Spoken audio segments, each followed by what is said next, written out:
इस कहानी के पीछे को तर्क अगर आप समझ गए तो आपका मन काबू में हो सकता है।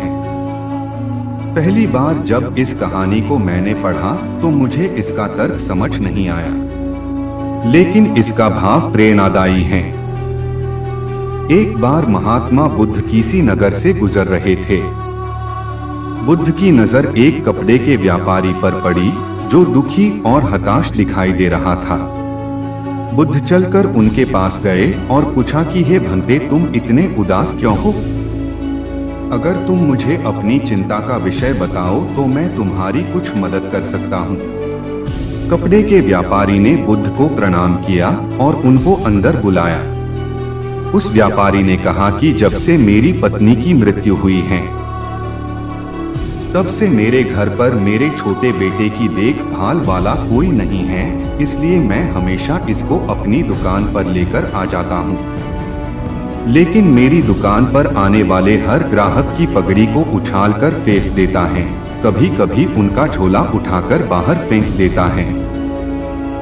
मैंने इसको बहुत समझाया, डांटा, लेकिन यह नहीं समझा। इसकी इस हरकतों की वजह से मेरे सारे ग्राहक खुद को अपमानित मानकर वापस चले जाते हैं। बुद्ध बोले, मैं तुम्हारी सहायता कर सकता हूँ, पर तुम मुख्य वचन दो कि मैं जो भी करूँगा तुम उसमें दखलंदाजी नहीं करोगे, ना ही कोई प्रश्न करोगे। व्यापारी बुद्ध को वचन दे देता। अगले दिन बुद्ध एक पगड़ी पहनकर आए और एक ग्राहक की भांति आकर बैठ गए। व्यापारी का बेटा आया और बुद्ध की पगड़ी को उछाल दिया। महात्मा बुद्ध मुस्कुराए और कहा, बहुत अच्छा, जाओ उस पगड़ी को वापस लेकर आओ। वह बच्चा दौड़कर गया और पगड़ी लाकर बुद्ध को दे दी। अगले दिन बुद्ध एक कुल्हाड़ी और एक लकड़ी लेकर आए।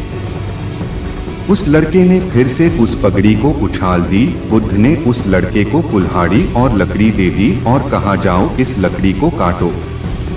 व्यापारी को थोड़ा सा डर लग रहा था कि कहीं उसके लड़के को चोट नहीं आ जाए, लेकिन उसको अपना वचन याद था।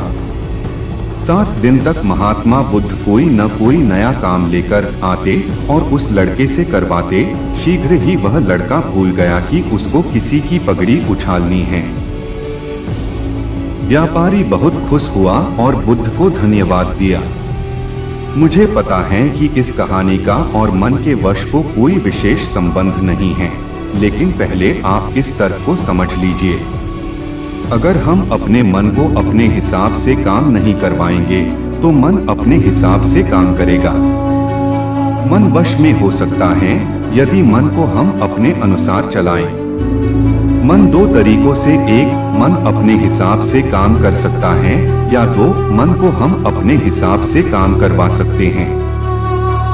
बुद्ध से मिलने से पहले उस लड़के का मन और दिमाग अपने हिसाब अनियंत्रित रूप से काम कर रहा था, लेकिन बुद्ध ने उस लड़के को अपने अनुसार काम करवाए, जिससे उसकी आदत ही बदल गई।